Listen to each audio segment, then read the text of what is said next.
বাংলাদেশে কিছু বিদেশি এমবেসি আছে, পাসপোর্ট জমা নেয় এক সময়, ডেলিভারি দেয় এক সময়, কিন্তু ডেলিভারির পাসপোর্ট হাতে না পাওয়া পর্যন্ত বোঝা যাবে না আমি ওকে না ভিসা হইল কি হইল না।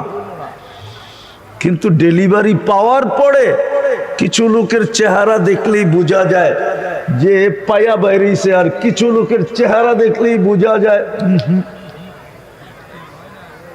হয় নাই। আমি মাঝে মাঝে ভাবি দুনিয়া ঘুরি বিদায় তো বেশি দিন হবে না, 5-6 মাস আগে হবে আর কি। আমি ইংল্যান্ড এম্বাসিতে ছিলাম, তা আমি বসেছিলাম, কিন্তু যারা বেশভূষা, আমাদের তো হুজুররাই হুজুর বেশেই যায়, আমাদের তো ইউনিফর্ম আর চেঞ্জ হয় না, ঠিক না? হয় নাকি? এইভাবেই যাওয়া।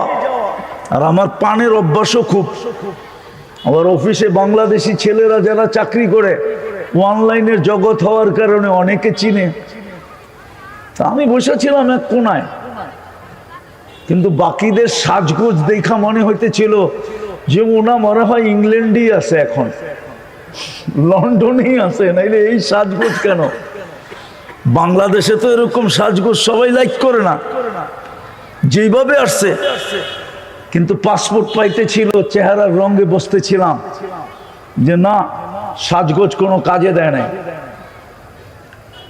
সিরিয়াল আস্তে আস্তে আমারটাও আসছে, তা আমিও পাসপোর্টটা হাতে নিলাম। যে দিতেছিল ও আমার চিনে। হুজুর সবাই হাসুক আর না হাসুক, আপনি হাসতে পারেন। ওই বলতেছিল সবাই হাসুক আর না হাসুক, কেননা ওরা তো জানে কোন পাসপোর্টটা লেগা আসছে, কোনটা লেগা আসে নাই।